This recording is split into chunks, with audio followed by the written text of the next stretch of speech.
This has gotten to be very high tech with Ken videotaping, so I hope everything goes well. There's supposed to be some Greek music, but I don't know what happened to it, so sorry. One more apology. I've been in Minnesota for the last 2 weeks and haven't prepared.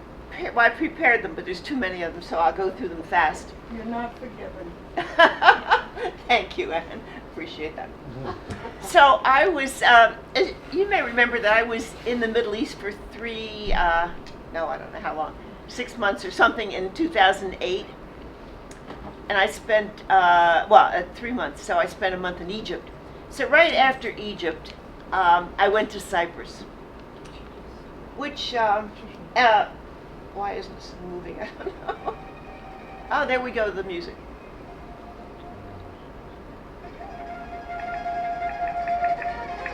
I knew it was there somewhere.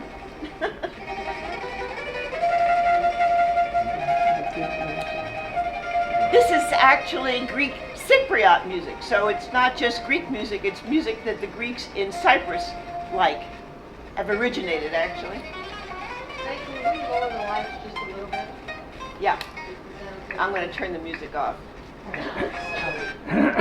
This has nothing to do with anything except that it's just very cheerful. Is that okay? Yeah, that's fine. Thank you.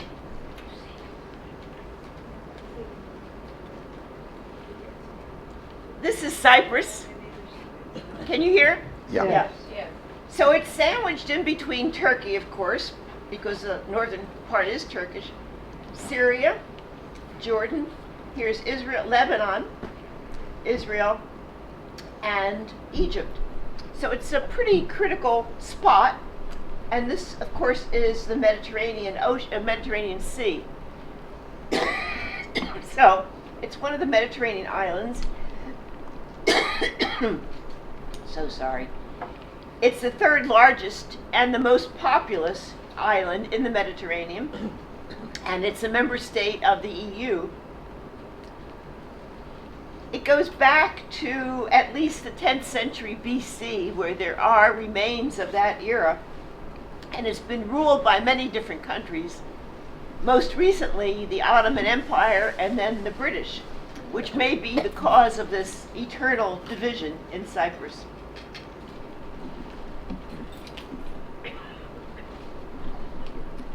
So it became independent from England in 1960, and many Brits still live there, partly because the climate is very nice, almost as good as San Diego. So this is the map of Cyprus, which is very interesting. I was not particularly interested in it as a tourist place. Hello? Oh, thank you. Cough drops. But more, I was interested in the politics of it and how these two countries are coexisting on this island, which is not very well, actually. So this is the bigger part, the Republic of Cyprus. And it's all Greek. Not all Greek, there are Muslims who live there. And this is the Turkish part, not recognized by any other country but Turkey. So it's not actually a country. And this is the green line, the buffer zone that divides the two countries, the two places. This is a country, this is not.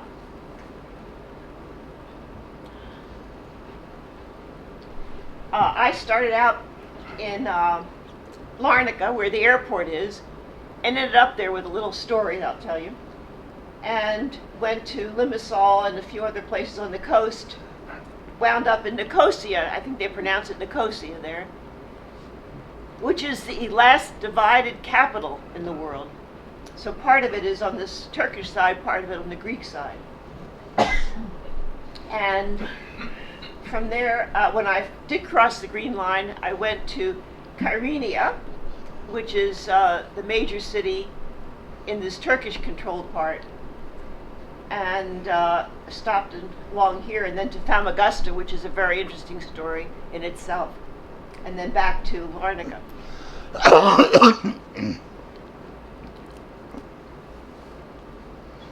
It has beautiful beaches, rugged interior. I don't think you saw that from this slide, the other slide, but it's very mountainous in the middle. And separated, as I told you. So there's about 1.5 million, well, less than 1.5 million people in the whole place. 2 official languages and a divided capital, and they use the euro.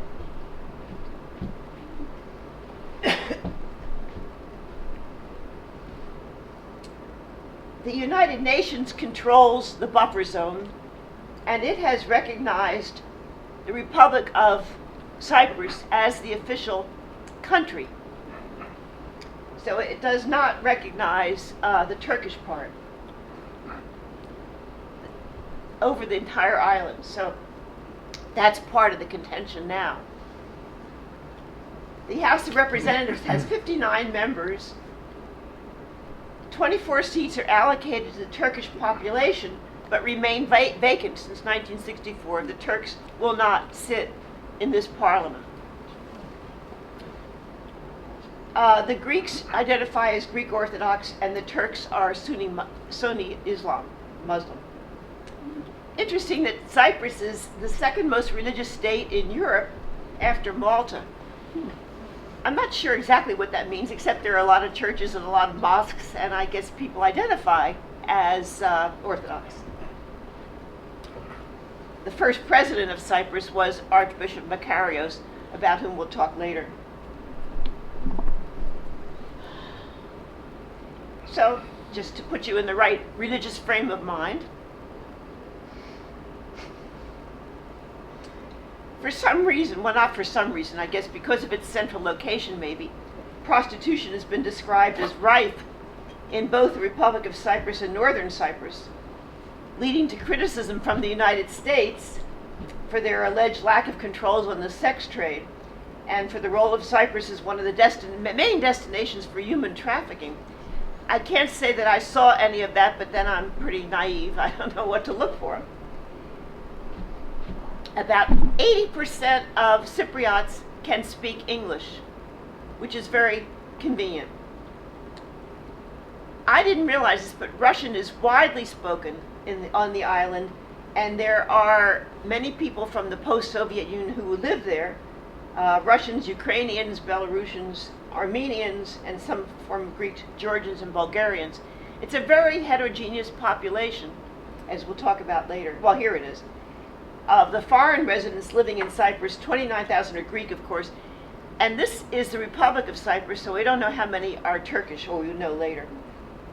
24,000 Brits still live there, which is very interesting. They have their own community, really, a separate one in the Turkish part, a separate one in the Greek part. Romanians, Bulgarians, Filipinos, Russians, Sri Lankans, Vietnamese, all these people live there. And good weather is certainly one reason. We're going to skip this one. So, landing at the Larnaca airport, the first thing you see is not the Cyprus flag, which I don't have a picture of, but the Greek flag. And I think we covered this. So, Larnaca is a very neat, clean, beautiful city. Modern.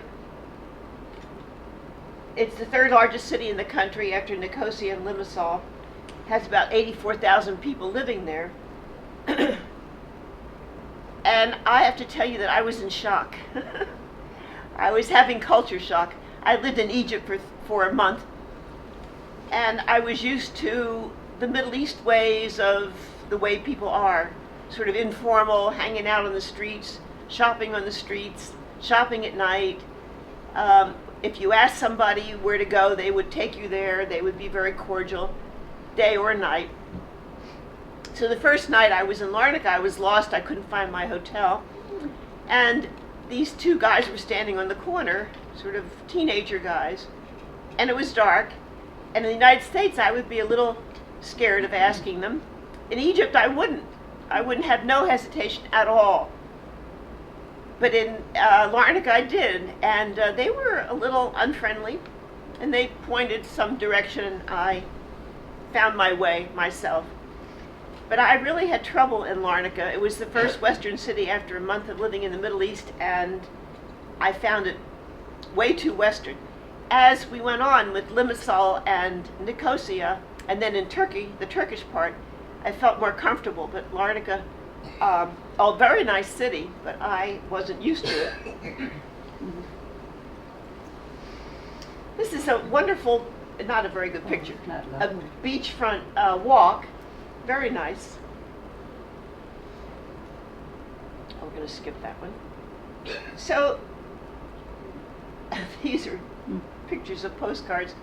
And you can see that it has it has the beach, it has hotels, it has resort areas, it has antiquities, it has churches, it has lots of things to do there.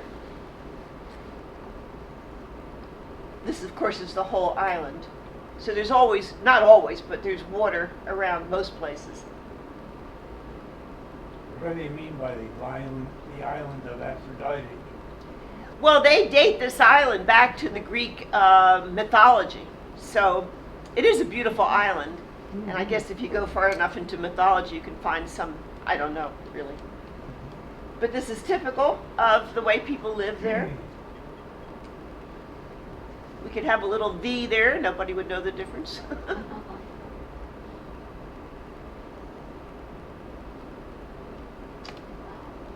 So there it is, and this is what I wanted to show you, how mountainous it is in the interior. And I went around.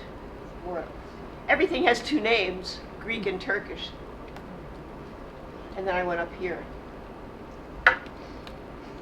So essentially I went from Larnaca to Limonaka to Limassol to Nicosia, crossed the Green Line, went to Kyrenia, Famagusta, Nicosia, and back to Larnaca.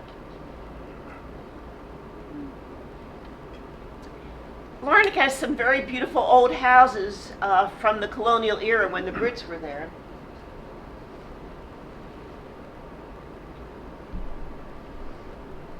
This is my hotel.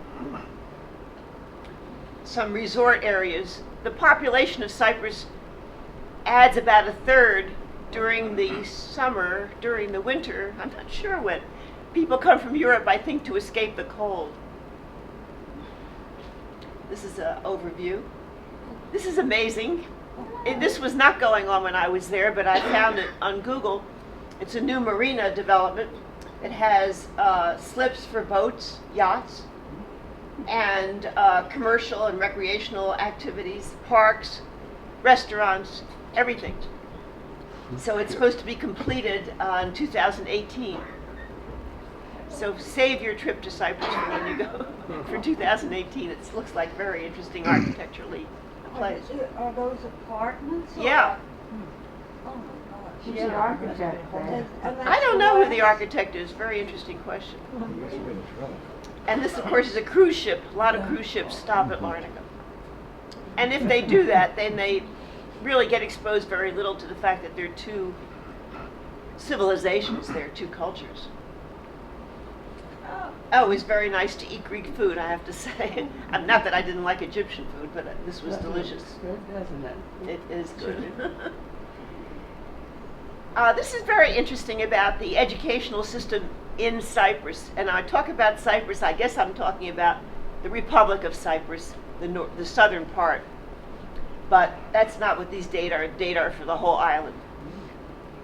So nearly 77% of the GDP is spent on education. It's a very good educational system. And it's one of the top 3 spenders of education in the EU, along with Denmark and Sweden. It has the highest percentage of citizens of working age who have higher level education in the EU, at 30% in the workforce, ahead of Finland's 29.5%, which would be the next one. And 47% of its population, 25 to 34, have tertiary education, the highest in the EU. Really quite remarkable for a small place like Cyprus. 79% of Cypriots receive their higher education at Greek, British, Turkish, or other European and North American universities. There are universities there on the island, but most people leave the island to get educated. Whether they come back or not, I don't have the data on that. This is a new university, University of Cyprus.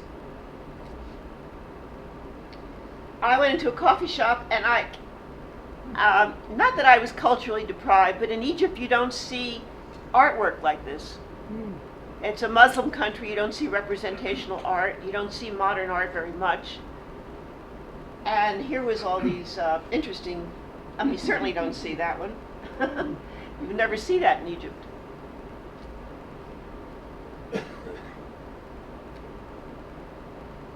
Obviously, I was very impressed with that coffee shop. I took lots of pictures of it.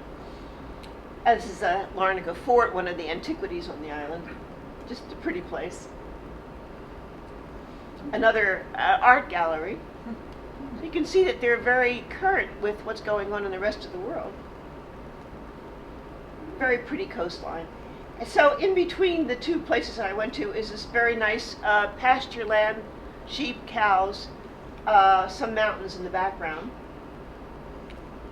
And I went to Limonaki not because I wanted to stay at a resort, but because I had read in the English paper in Larnaca that they were having a folk dance festival. So I stayed at this hotel. How did you travel? I think that was a bus. Public transport's pretty easy in Cyprus. I don't know what those guys were doing. So this was the folk dance festival. I have tons and tons of this, but basically it was very authentic and fun. I have music here, but I don't know where it is. I don't know how you feel about Greek dancing. I love it. And this is so authentic. It was so lovely to watch. And of course there is music. It's supposed to be on these slides, but I don't know where it is. Especially fun to see men dancing, I always thought, in Greece. Of course, people don't dress like this inside. There we go. Just to put you in the mood. Oops. Enough of that.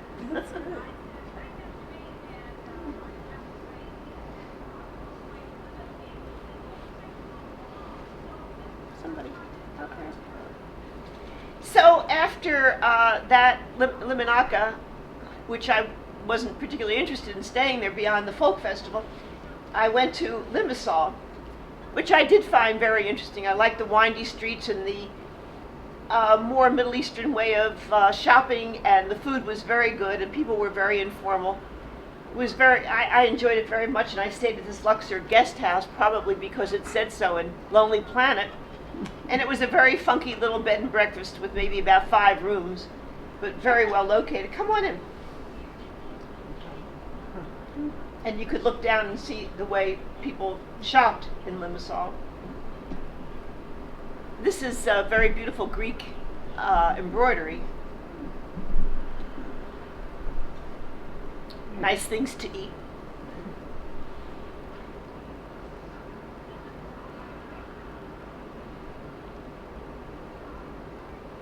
The menu is very interesting because it has all these Greek specialties, Cyprus specialties, and then just to please the Brits, of which there are many, it has steak and kidney pie and fish and chips and all the nice British delicious things. It's a matter of opinion, of course.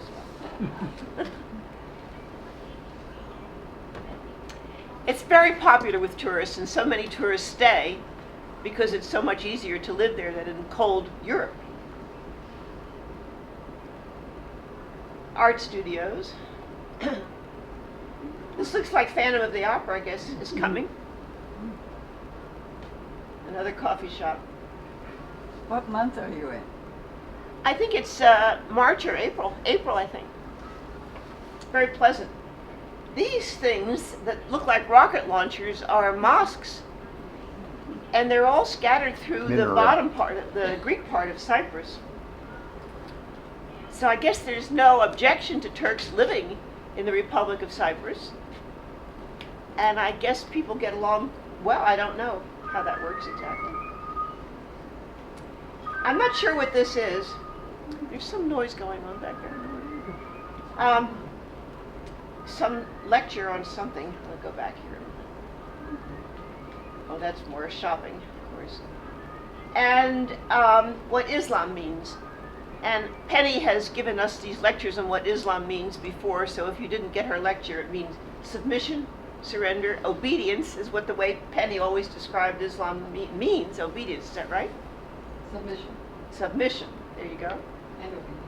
Sincerity and peace.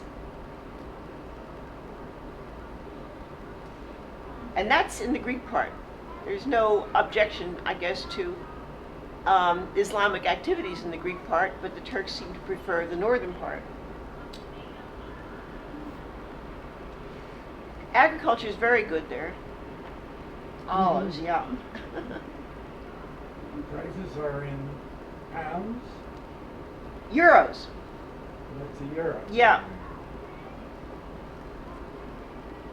They call this Cyprus delight. In the north, they call it Turkish delight. I don't know why I keep coming back to this, but I love this picture. So here's some lemons. They may be bitter lemons. We'll talk about bitter lemons later. I'm there. When you travel alone, I didn't know anything about selfies back in 2008, so, and I didn't have a guide to take a picture of me, so that was the only picture I have, I think. So this is Nicosia, I think, but I think I go back to some of the places in Limassol. Very common to see Greek prelates walking the streets. Beautiful churches. Interiors very elaborate. So take a note of that. These interiors are all decorated. They're Greek Orthodox, like this.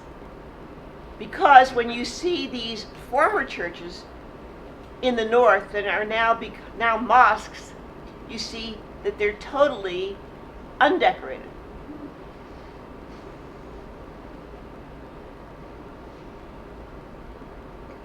St. George, of course, the patron saint of Greece. Nice little nooks and crannies. Always good food. That book had something to do with Cyprus, and I forgot what it was, so I didn't put it in. More reminiscence of the ancient Greek civilization that used to be there. And more music. The music was great fun.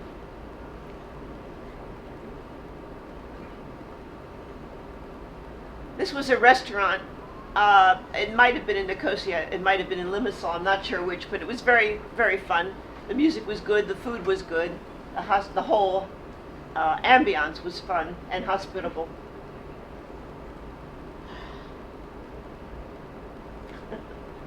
Looks delicious, doesn't it?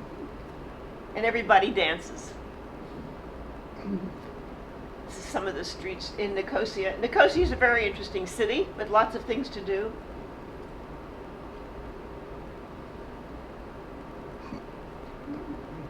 People living up here.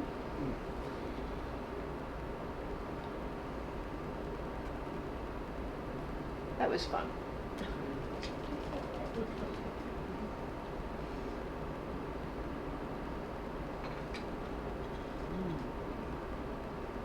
This is a oven, bread oven.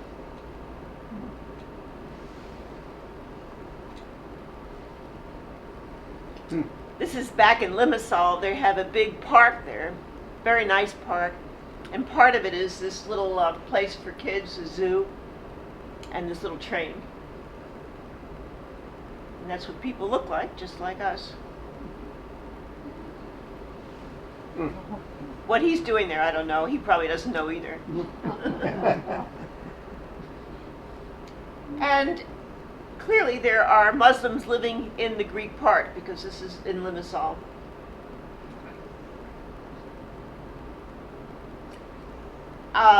It's a long story, but at night in Nicosia I found out there was a play, so I went to the play, which was over about 11 o'clock, and I wanted to hear some music, so I walked over to and I was also hungry, so I found a restaurant that had some music, and this man was playing. I felt perfectly safe. By the way, Cyprus is a very safe island to travel in.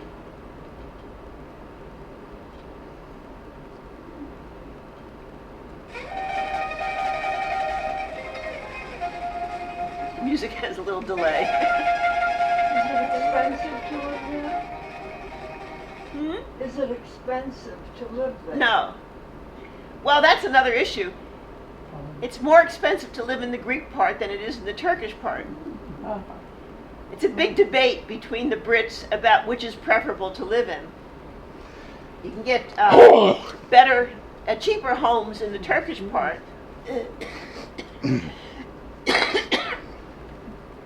But the Brits claim that title to it is not clear at all. So it could be taken away from you at any time. I'll show you the real estate things that are going on there. This is still Nicosia. All of this in the Greek part is more expensive than anything in the Turkish part. Very charming, isn't it? It is. It's a very pretty little city, Nicosia. Faye, what about the employment? This Republic of Cyprus is quite prosperous. People are employed, the GDP is high, exports are very high. Tourism, of course, makes up a big part of the economy. It's doing very well, which may not be true in the Turkish part. Very hard to get data on the Turkish part.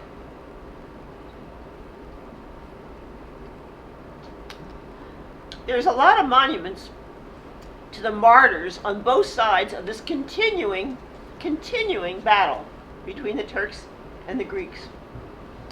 I really don't know specifically what this one is about, but it seems to describe a lot of suffering.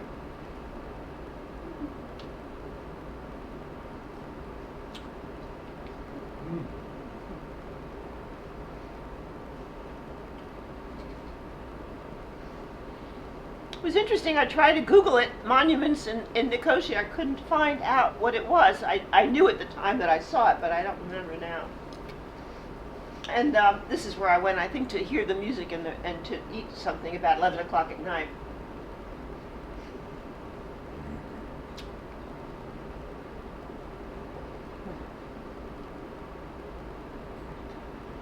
So that's a typical internal part of the Greek church. Very cluttered or decorated or whatever you want to call it, with icons and decorations.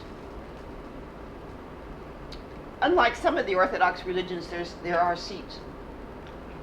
Did you have trouble communicating with the people? Do they speak English? 80% speak English. No, I had no trouble.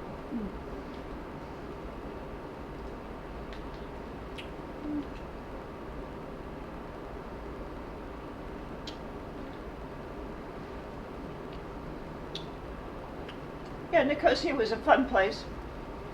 This hammam, of course, is a Turkish bath, or I guess they don't call it Turkish bath in the Greek part. And it got an award for its architecture. There it is. It doesn't look unusual to me, and I didn't go in. In Turkey, I would have gone in, but.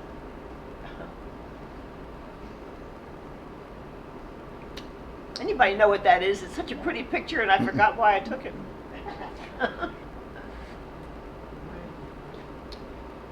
The Remains of the Day apparently was written by a Greek author.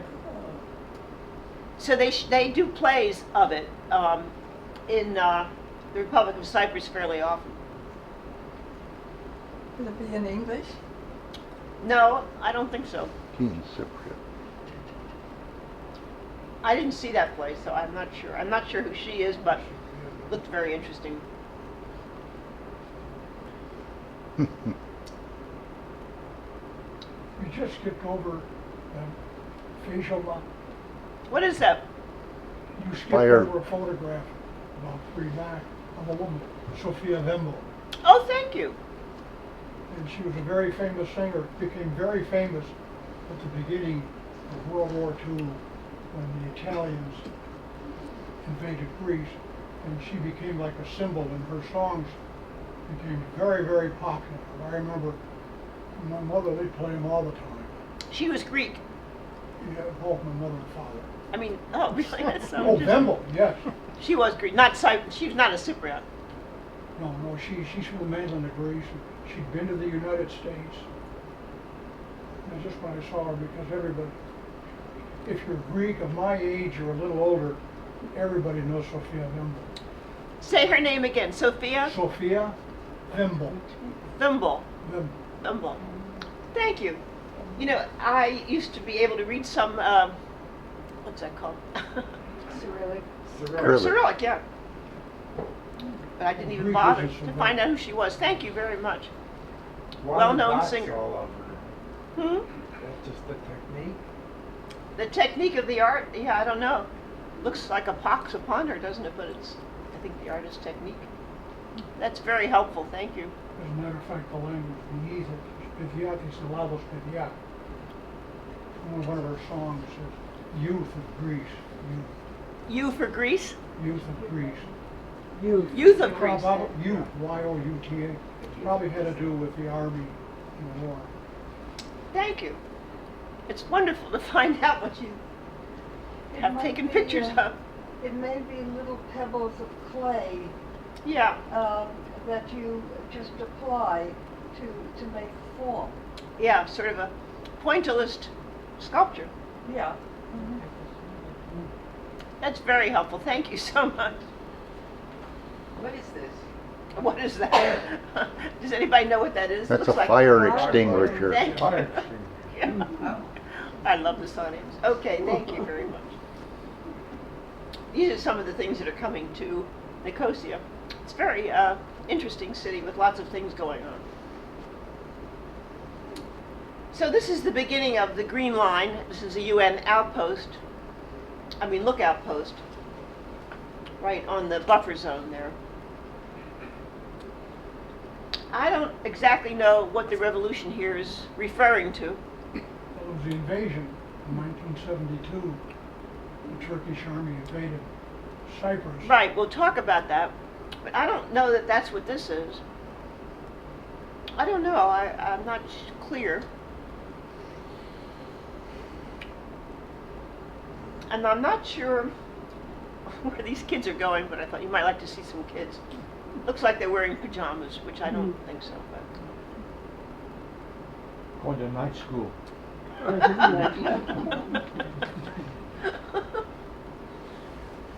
This is a very beautiful house from the old times in Cyprus.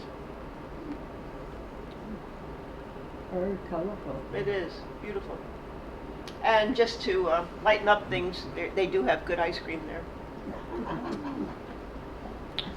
Who's that? Makarios. Archbishop Makarios. Probably the most revered person in Cyprus. So, he died in 1977. He became the Archbishop, and I have to spell out this whole thing. Autocephalous Church of Cyprus, Greek Orthodox, from 1950 to 1977. But while he was Archbishop, he also became the first president of the Republic of Cyprus. And he had 3 terms. He survived 4 assassination attempts and a 1974 coup executed by his successor. When he died, I think of natural causes, almost 80% of the population was on the streets paying honor to him. He did exile to Greece at one point. It was a big hero in Greece. He fought initially for enosis, which we'll talk about later, which is to incorporate Cyprus into the mainland of Greece and also to get rid of British rule. He was successful in getting rid of British rule, but he gave up the idea of enosis. That's really not very important anymore. But he was very courageous and very well loved. I'm sure more could be said, but not by me because I don't know enough. But it is rather interesting and an example of how religious the island is that an archbishop would be the first president.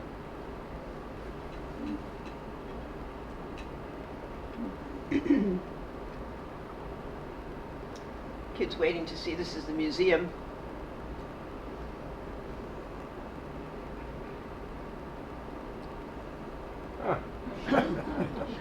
McDonald's. right up the street. This is Ledra, the Ledra entrance to the buffer zone. Right up the street is the entrance to the crossing over the green line. But just in case you want to be fortified, you can stop at a Starbucks or a McDonald's before you cross. Is this food similar in McDonald's as it is here? or- I wouldn't know, really. And I know that as a rule, McDonald's usually has one or two local specialties on the menu. So there's probably a kebab there or somewhere, I don't know.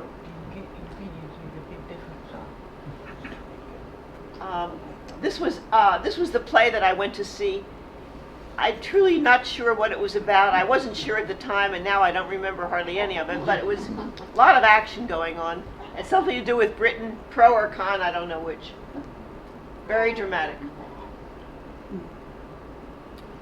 But there's always music.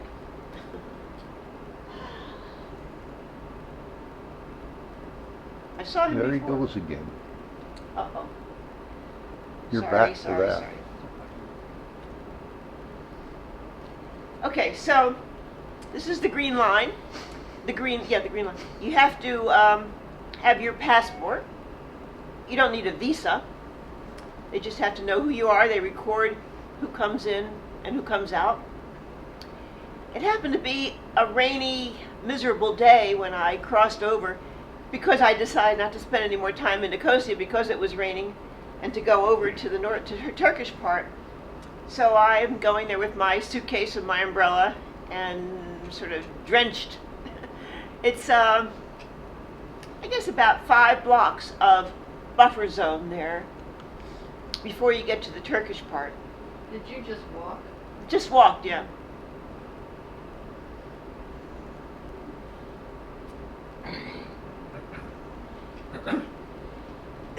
I'm not sure what that's doing. Oh, I know. That was called Berlin because of the Wall. the crossing that used to be Yeah. Brandenburg Gate. No, that's not All right. the Brandenburg signs are crossing. in English, aren't they? They are.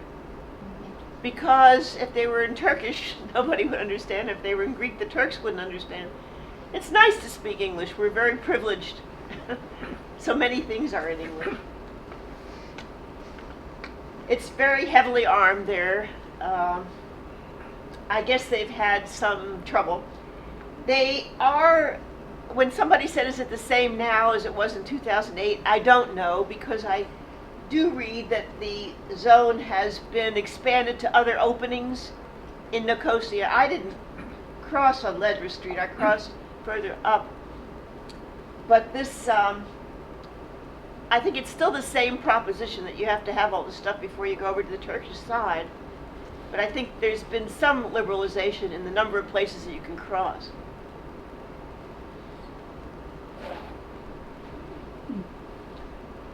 The last divided capital. I think that's true. I'm not sure.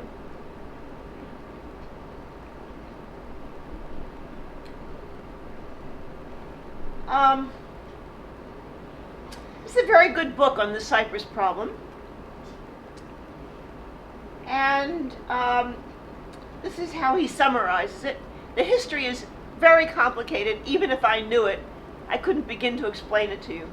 So this is a summary for the nearly 60 years from its uprising against British rule in the 1950s. That happened, by the way, in 1960 when they got their independence, and that was hard fought.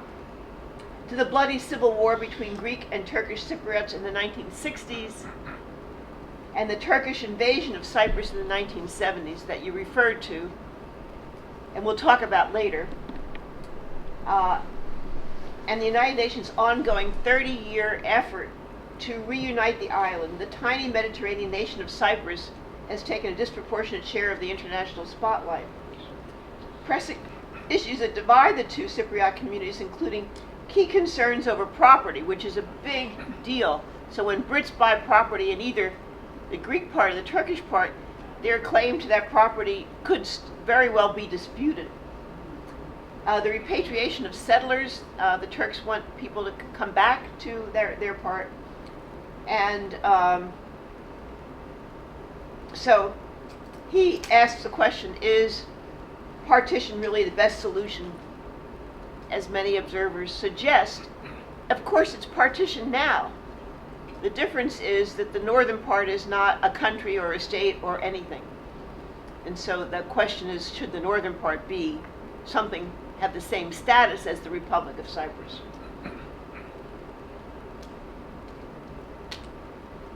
So, those of you who love Turkish food, this is not Turkish food because I have pork. No, this must still be Greek food.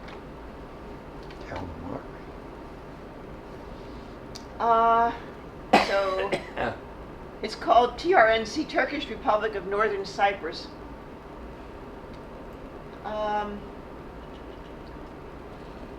This author talks too about how difficult the language is. So, in the history books, it talks about the Turkish invasion of northern Cyprus. The Turks refer to it as a peace operation. Of course, it's retaliation for when the Greeks invaded northern Cyprus. Many people in the Turkish Cypriot community feel that they would be unsafe living in the south in Greece part. And they want the safety of the Turkish Cypriots guaranteed. So, okay. As I said, the goal of Enosis, reuniting with Greece, was eventually abandoned in favor of Cypriot independence. I think the UN forces are living here. So now we find Turkish language and Turkish flag, but in English. The northern part is interesting. It's not as well maintained as the southern part. There's not as much to do.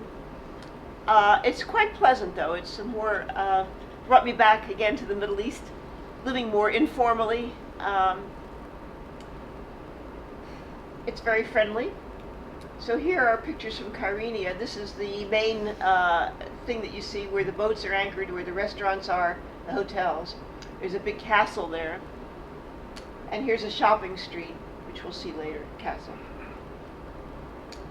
So that's it. That's my pictures compared to the Google pictures. Food was good there.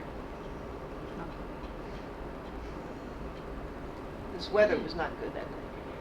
I found a very nice little B&B, I guess again through Lonely Planet. There were a lot of Brits living there, and I found out about Cyprus through them more than through the history books. And Brits who lived in the Turkish part had a completely different version of the history of Cyprus than the Brits who lived in the Greek part. There's quite a little competition between those two groups of Brits, which was better. This is part of the little B&B. And they were looking for American tourists and British tourists. This is part of the example of how artistic things could be and also how run down things could be. Oh, that bakery you saw before. A cemetery. 4 miles from Kyrenia is the village of Belape, which has gotten famous for two things. There's a very beautiful old ancient monastery there, and it's where Lawrence Durrell lived for 3 years when he wrote Bitter Lemons.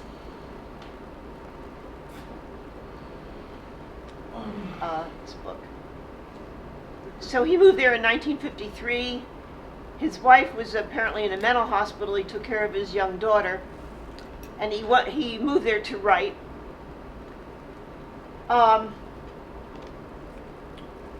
It's talks about what it's like to live in Cyprus and a little bit about the history of what was going on, the violence that was going on.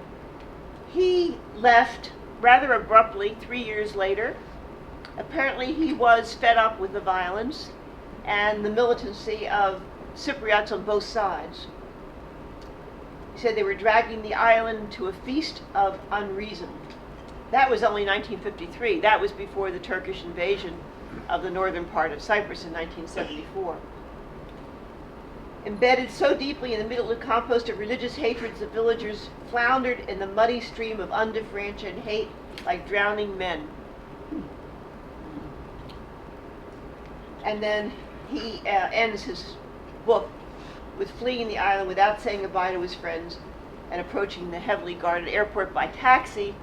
His taxi driver said, "I love the British," he was Turkish, "but I'm determined to kill them all." So, I'm, in my oblivious tourist state, was totally unaware of all this from people that I encountered, except their references to the history of what had gone on. There's a big police presence in Kyrenia. Back to smoking shisha, which I learned to enjoy in Egypt. So real estate is very big in Cyprus. As I said, all these, not just the Brits, but all these other nationalities are moving there. And it's a big industry, buying and selling houses. And as I said, I think it's cheaper in Turkey than it is in the Greek part.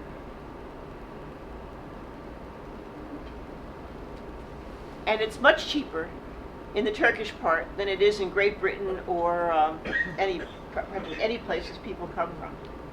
I'm not sure what 69,000 STGs are, but it's probably a good price. There's Gurney is another word for Kyrenia, so there is an American university there. This is the best part. The Turkish delights are back, but now they're called Turkish delights. And this store had maybe, I don't know, 100 different varieties of them, which I gorge myself on.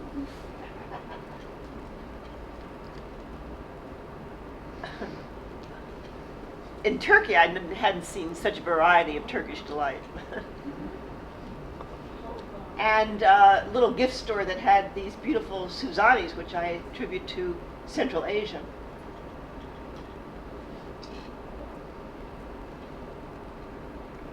Oops. That's a church. I don't think that belongs here. So Kyrenia is right on the sea. It was pretty windy and rainy when I took this picture, but it got very nice. This waiter is a Turkish guy, and he was waiting on me, very friendly. And I realized when I left that I couldn't find my little camera. I just had a regular camera, not an iPhone or anything at the time. It was very small. And of course, I'd spent a month taking pictures in Egypt, and I was crushed that I couldn't find my camera. And of course, I had 2 more months in the Middle East with no camera. So I went back at night, and we looked under all the tables and chairs and everything, and I couldn't find it. So I went back again the next day, and he found it. And I was so grateful that I agreed to meet him for drinks that night. That was a big mistake. I left, but anyway, that's my hero. So when the weather gets nice, it's very pleasant to eat out there. This is a very nice restaurant near this big palace, castle, whatever this is. Again, the United Nations presence, or European Union presence. Very mountainous country. There's a very pretty mosque. This is a mosque. Most of the mosques you see up there are old churches, you'll see. Again, another monument, I think, to the martyrs of this continuing battle. So this is a mosque. Because, of course, at one time it was a church, as you can tell from the architecture.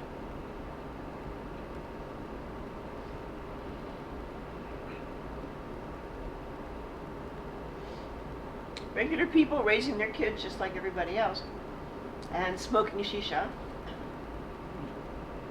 Very pretty pottery there.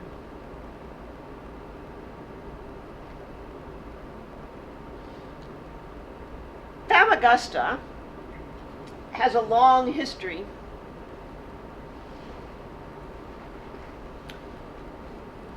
At one time under Turkish rule, it was poverty-stricken, not going anywhere. The British took it over, and it has the deepest port on the island. So it had the potential to become a big shipping port. When the British took it over, it got very developed. Industry came, tourists came, architects came. It was a very important place. It was the biggest tourist attraction in all of Cyprus.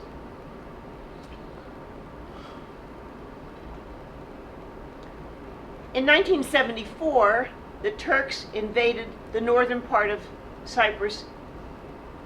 15,000 Greek Cypriots left, never to return. And well, these are ancient ruins. These are not related to the invasion by the Turks.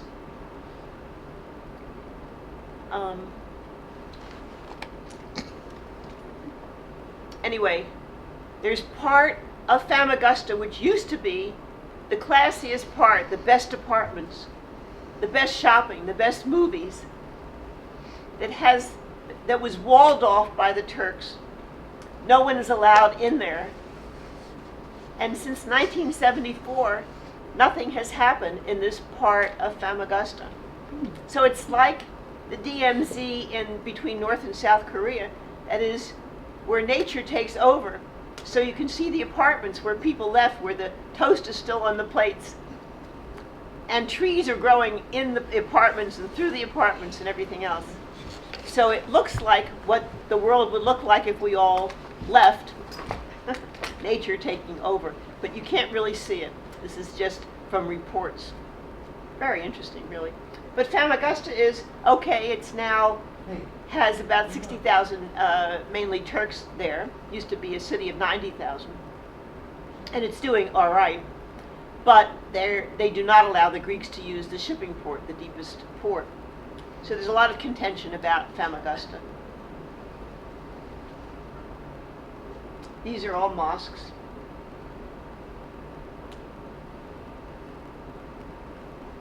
Somebody else I don't know. A mosque. Looks like Notre Dame, but it's a mosque.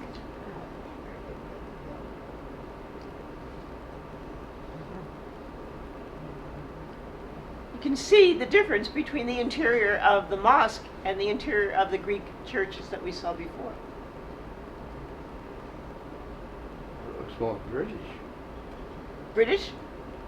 Oh, yeah, it looked like a cathedral. Exactly. They turned all the cathedrals into mosques. Into mosques, Yeah, yeah. yeah, yeah.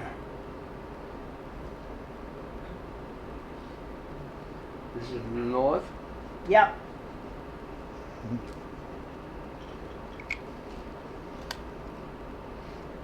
There is a lot of nightlife in Famagusta, so people do come there for recreational purposes.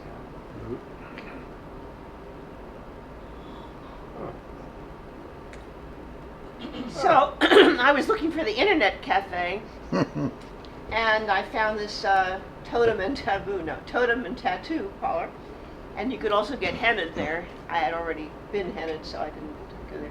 But I did find the internet cafe. It was absolutely jammed with these young boys, young men. Well, some of them are kids. It looked like they spend all day there playing video games. I didn't get a computer, it was too crowded.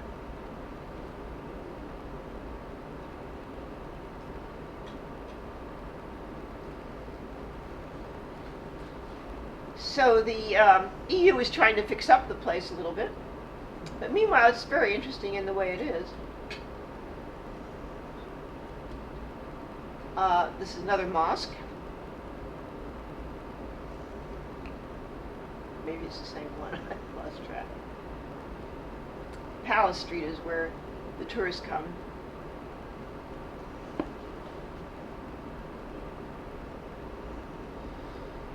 So there was a good Turkish lunch.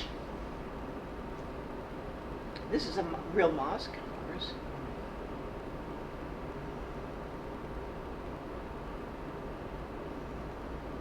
And you can see the women are covered, not totally, not their faces, and not all in black, but they are covered.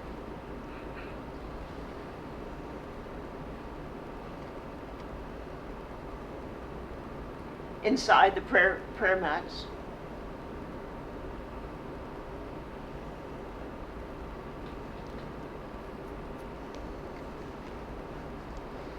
That's to clean your shoes.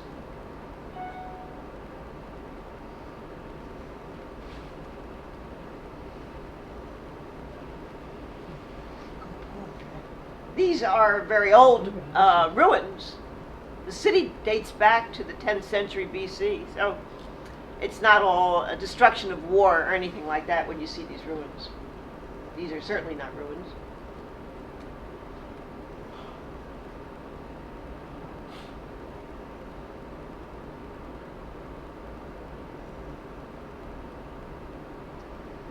We saw that before. Oh, there they are. This is another very moving monument, I guess, again, to martyrs of the wars. What they're doing in a bathtub, I don't know. I wish I did. Wish I could tell you what's going on there.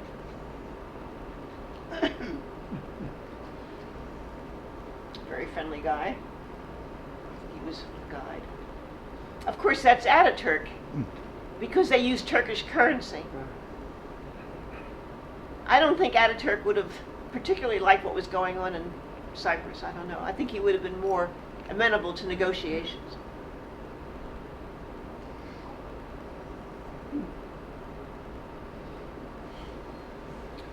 A Turkish dish was very good. I can't remember what it was.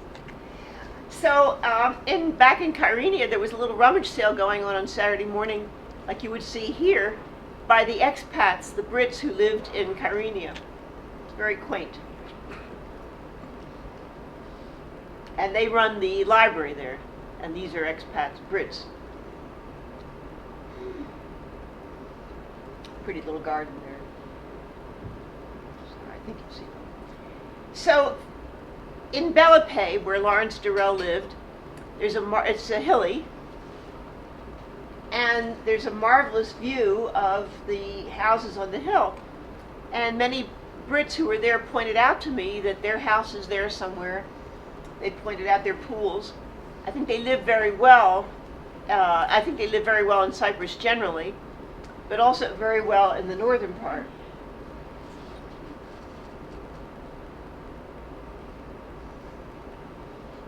This is the monastery in Bellapay, and a little restaurant there. Durrell talks about sitting under the something tree. So a lot of restaurants refer to that tree. This is the monastery, the ruins of this 11th century monastery. Are you on some kind of a tour here? No, I'm just by myself. By yourself? Yeah. Walking? Yeah. Bussing, walking. Back in those days when I could walk better. Very pretty there. So this house probably belongs to a Brit. I don't know, just guessing. But it's a beautiful place to live, and the weather's excellent. Food's good, prices are good. Little quiet. I don't know what's going on here, but something's coming. You liked her, I think. You saw the,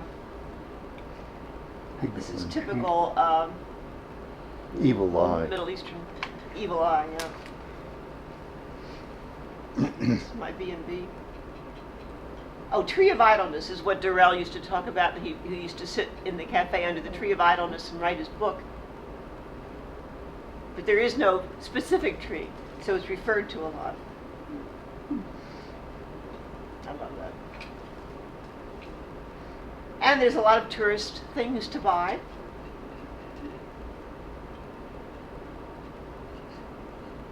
This is back in my hotel. And being alone, it was okay for me to sit with these other people who were there, and I really learned so much from having dinner with them every night. I love this Turkish stuff. Sat on the floor. Well, cushions. Yeah.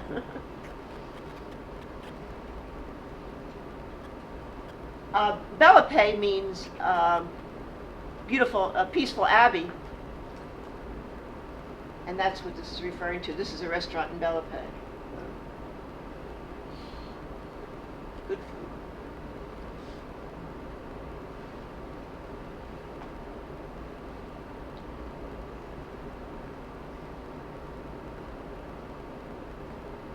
This is in my B&B for some reason. This is Central Square in Kyrenia.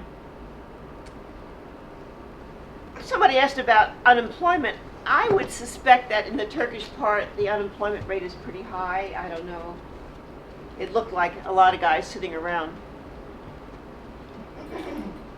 They have a lot of illegal immigration from Turkey, of course.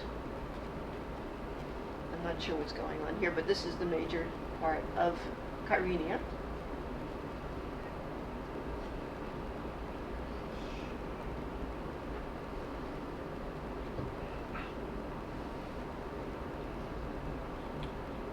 It's not the same San Saint Sofia that you Sophia, find yeah. in Istanbul, Damascus. but it's very nice.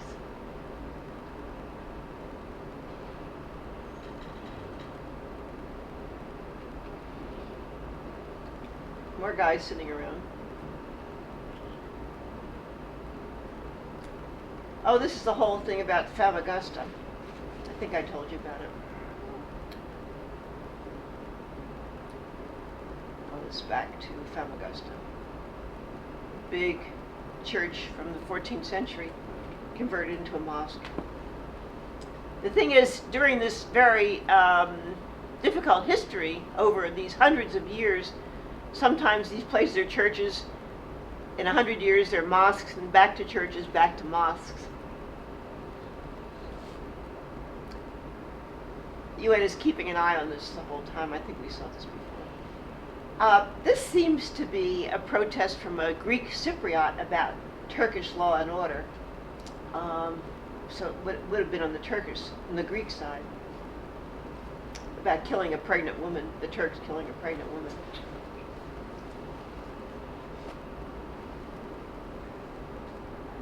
Shisha place. Snow? So you can see, yes, you can see that from some of these vantage points. Oh, that was, I told you about Belapé.